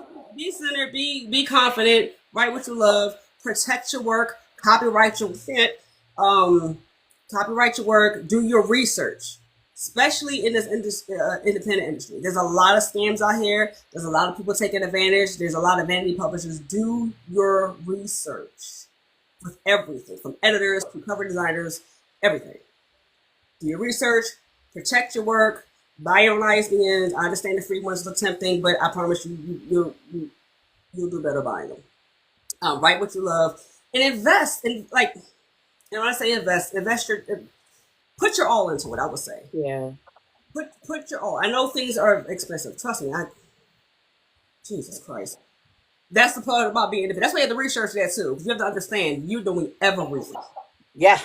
You're paying Yeah. for everything. So do weigh your pros and cons. If you feel like independence is not what you want, it's okay to go trade. Nobody's gonna. That's fine. Just do your research and make sure you do what's right for you. So Yeah. don't get on here arguing with people and engaging with people. Focus, drink your water, write your books, do what you can. Market yourself, put yourself out there, and I understand it's hard for some people. So a lot of people are introverts. I'm actually introverted for the most part, but believe in yourself, write what you love, protect your work, and that's some advice I would give. Yeah. A lot of you authors, I interview you, and the one thing I would say is protect your peace. Yes. Protect your peace. And peace does not equate a whole bunch of people in your circle. Yeah. Protect yourself peace. Yeah. Boundaries. Set your boundaries too. It's not. There's nothing wrong with setting boundaries. Hmm. If you are if you're an author who doesn't like to, be tagged in like, I'm not even talking about the negative. Like, because I have my readers tag like positive reviews. They're tagging me in positive reviews and They'll tag me in their stories if they're reading the book, if it's on their TBR, if they want to, DM me about, oh my God, I love this story. I just want to tell you how much I love it. I love that. Mm. So it's okay to go down the river, like, I'm just gonna put this out and I'm gonna get back in the darkness. And that's Yeah. okay. You have to do what's comfortable. You don't have to be out here in engagement if you don't want to. I mean, everybody respect everybody. Yeah. I respect everybody, but you don't. If you're not someone who's open to communication, that's okay. Yeah. Just again, everybody just be respectful. I feel like everybody respect everybody. Respect Yeah. everybody. Absolutely. So I want to know, where can we find your books? And if you can give us your website first before you gave us the Zon, because Yes. I want them to buy directly from you. Yes. So my website is jbvample.com. And I have my online store there. So I have my signed copies of hardcover and paperbacks of both my romance novels. Now my college life series inventory is low because I received some boxes, so it's low. But I will be restocking as soon as I can. Okay. But my website is JB. If you want a specific site for the store, it's jbvample.com/shop. But I have links on there if you can find it. So that's my website. And then my books are outside of my website, available online where books are sold, design. BarnesNoble.com, iTunes, iBooks, Google Play has both my romance novels, ebooks, and pretty much everywhere online books are sold where you can find them. So I'm pretty easy to find. So what is your social media handles? And do you have a Facebook group? Those are two. Yeah. Okay. So my social media handles, my Instagram is at JB Vample. Threads at JB Vample. I have an X, but I'm not on there. Don't even. I don't post on there. I don't post on there. Limit 8, I'm on there.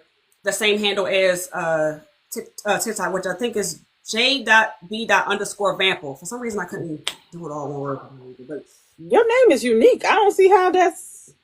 I tried to do it. It was like, no. I said, that don't make no sense. But whatever. So it's j.b._Vample on TikTok and on Lemonade. My Facebook is JB Vample. I have an author page, which is author JB Vample. I don't have a group. I had a college life series group, but that was a long time ago. I don't even go in that anymore, to be honest. So I'm not. But I don't have any Facebook groups. It's just I'm on social media. So okay, and when I have a couple of book discussion videos. So I have my book discussion videos with myself and both of my beta readers, which is my sister and my friend, and we are on there like discussing the full series. So I have books 1 through 6 up there. 1 through 6 discussions up there. And they're fun. Discussion. We have a little sips and we laugh and joke and we have a little debates about it. There are spoilers in those, heavy, because we're talking about the whole book. So somebody said, is it YouTube or Facebook? YouTube. The book discussions. YouTube.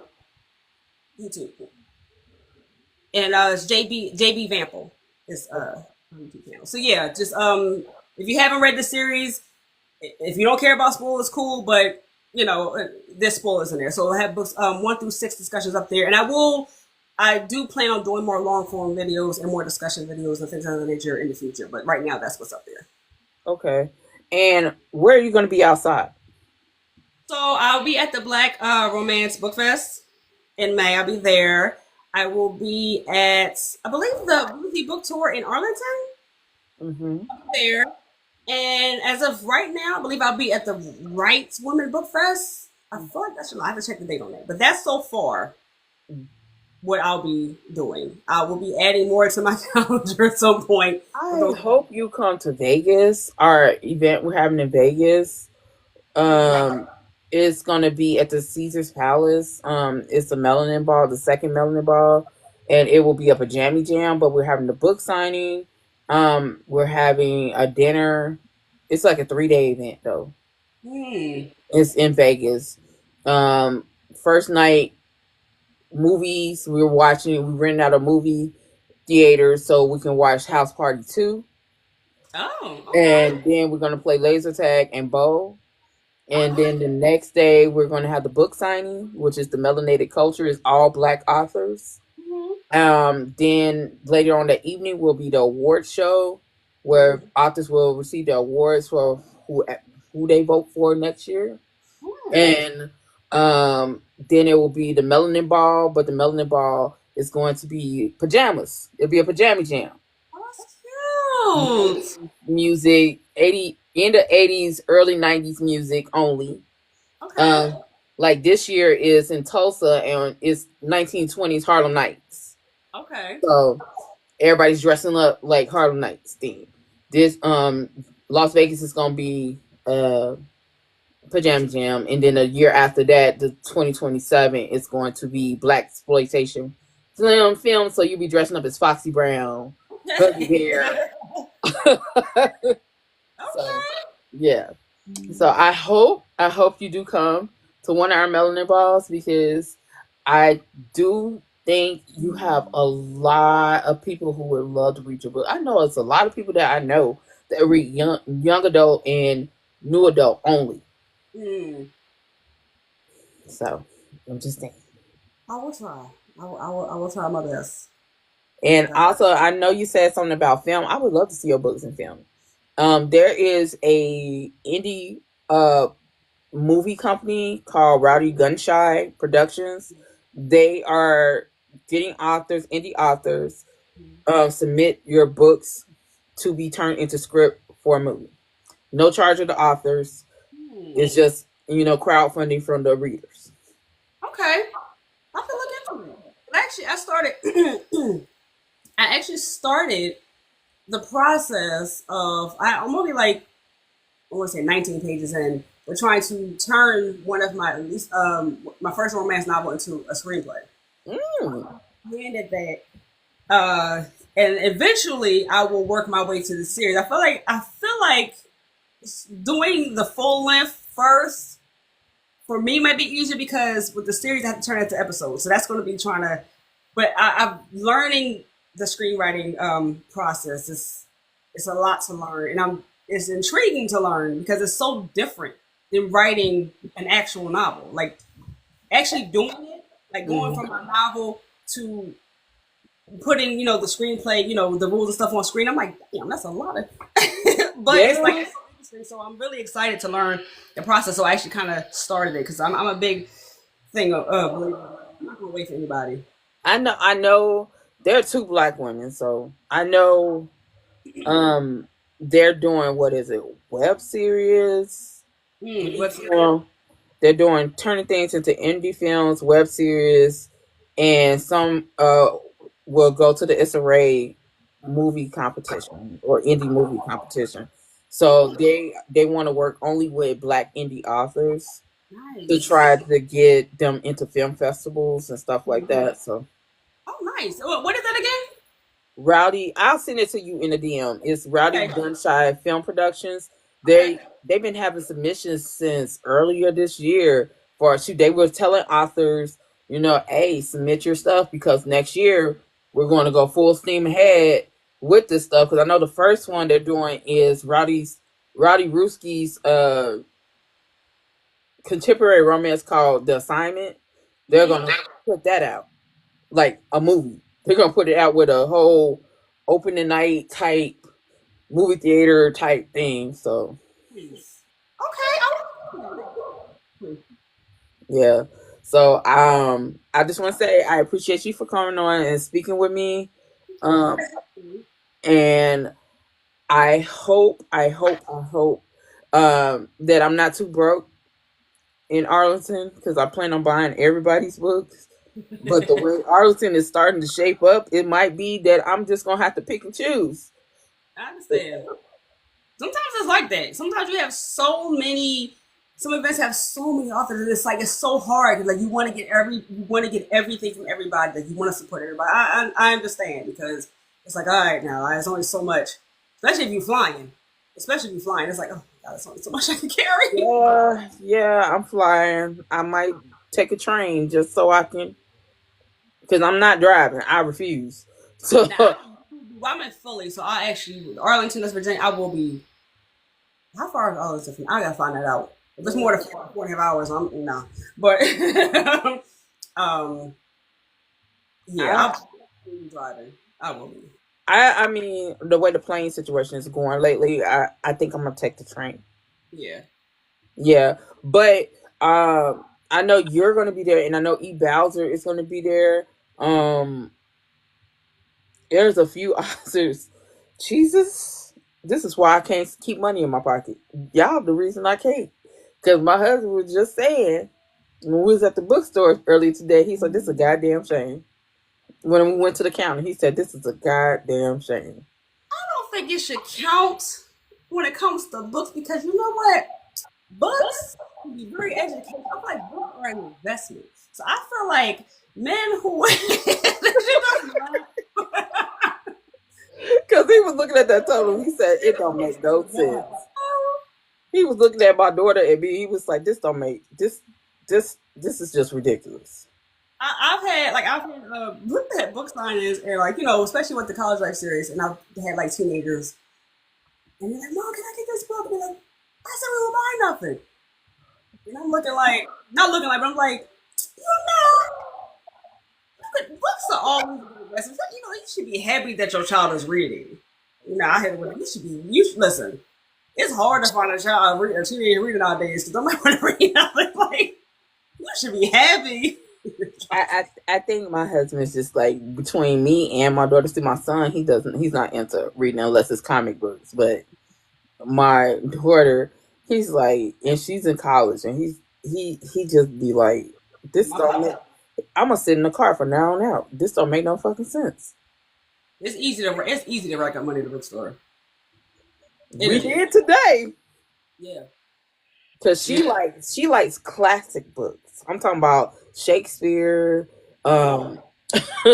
She likes 20,000 Leagues Under the Sea type books. Oh yeah, yeah. So she likes those very thick classic books. The Count of Monte Cristo.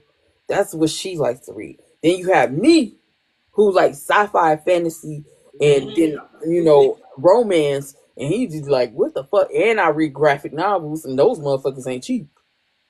No, they're definitely not. So he like, y'all need to get your own house. Yeah. Listen, them bookshelves be nice. Yeah, that's why I'm getting kicked out of this room and being kicked into an office because he said this don't make no sense. Because I have books everywhere in this room. Yeah. Y'all just can't see it. I have stacks of books. And he said, no. Office is good though. I mean, like your books, if you really like make it your own and like really like put your stuff where you want it, have your bookshelf and stuff like. You might be kicked. Your books might be getting kicked out of one room, but you can delegate your office to it. He just want to turn this into a man cave. That's all. No. That's all that is. But I'm gonna vacate the premises and go to an office. Yeah, my office is in a spare bedroom. Yeah. My son has left and went to the military, and he is in Germany, and he ain't coming back for 3 years. And by that time, he probably married with kids, and so therefore his closet is like a walk-in closet, and so it's as big as a room. And so I'm turning that into an office. Nice. Okay. Yeah. Because my husband wants this room to turn into a man cave. I guess you got to compromise. Yeah. But it comes with stipulations. You got to buy me more books. There you go. Compromise. See? But I want to say thank you for coming on. I am finna watch A Little Different World, eat a little food, and drink some wine. There you go. Go. I can't wait to meet you in Arlington. This will be my first time in Arlington. I'm excited. I'm definitely excited. You're gonna have a good time. Booty Book Tour, we have a good time. I'm like, listen, are you close? You put something closer to me. I said, there you go. I can do this one. I can do this one. It's like going to a book family reunion. Exactly. That's what the readers told us. It's like going to a book family reunion. And that's beautiful. I love it. I love it. I love we have like our events for us, It's Yeah. it really is. So it's this will be on YouTube. I'm gonna give you the link, and it'll be on Spotify. Um, when I put it on my website, because I have to rotate videos. But when I put it on my website, I will be sending you the link so that you can go to the website and you can see it. Um, who knows? Your book might be on my blog. Mind you, I'm I'm gonna preface this. My blogs are like my real voice. Sometimes my reviews are the last review I did. I said that one of the characters' mama should have swallowed. So how I am in on, yeah, that's how my blogs are. I be real, for real, for real. As you should. As you should. It's your Um, blog. It's your opinion. As you should. Listen. Listen. Now, as long as you ain't call me a stupid ass bitch for writing a book, no, I'm just because I do character breakdowns. no, I love it though. So I love character breakdowns because it's like it shows that readers readers like yourself would like really get in depth with the character. And it's like you get it. Well, sometimes it's like I didn't even realize that. So it's pretty fun. It's pretty interesting. I love it because y'all write characters that I love to hate. Yeah, absolutely.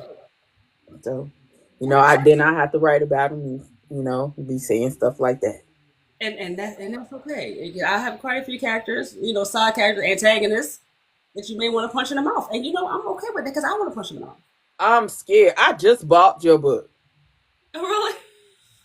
I'm scared now. Oh hell. Oh, which one? The series or the The romance one? series, the series, because I was so intrigued about the freshman 101 and about the whole dynamic of the HBCU, the experience, and like I told you, I'm just getting back into new adult, younger fiction, young adult, Yeah. because I've been so much in adult books, and so I'm just getting back into it because people will look at you like, oh, you read YA, you read new adult, yeah. Listen, I'm read what the hell you want. Exactly. I don't care what you can look YA. Yeah, you don't have to read it if you don't want to. I had the book lady today tell me at Barnes and Noble was like, that's a YA book. I know. I But know. like, yeah. I will say if you get into the series and you end up enjoying it, I'm warning you now. I put these characters through a lot, and there will be many a times where you're going to want to slap somebody in the mouth. It could even be your favorite character at one point. It could even be your favorite character at one point. I put Oh shit. through a lot, and then the first book is the first book. They're just getting to know each other, introduce each other. So there is, I will say, there's a lot of bickering amongst them in that first book. They don't know each other. So, I've had a comment from one, not a comment, but I saw a review and it was like, I wish it was more nice moments between the girls in the first book. And I'm reading, I'm cracking up. I'm like, yeah, okay, I understand, but they don't know each other. Like these, You know how many bitches I done called my friends in school that I had just met because they was getting on my fucking nerves because I didn't know them that well? yeah.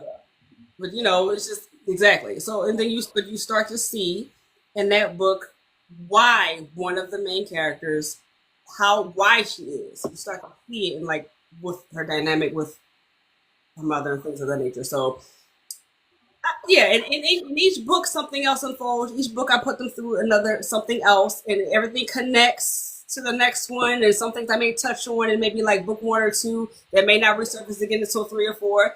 That's all part of series writing. You got to keep everybody engaged from book to book.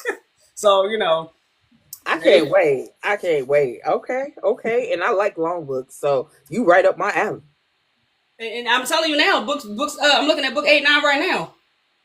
Them heifers is they both book 8 and 9 are over 700 pages. Oh shit, that's right up my alley. Yeah, each book in the series it gets thicker and thicker. But books 8 and 9, them last two books, child, I'm like, where did all this come from? But the characters gave me a lot to work with. a lot to work. So Okay. Okay. Definitely finna. I'm gonna enjoy this series. I'm gonna enjoy this series. All right, bet. So once again, thank you for coming on. We will speak again in Arlington, and I probably do an on the spot interview. that's fine. Yeah, I'll be good for that. All right. So you have a good weekend. Enjoy yourself and find some peace and relax.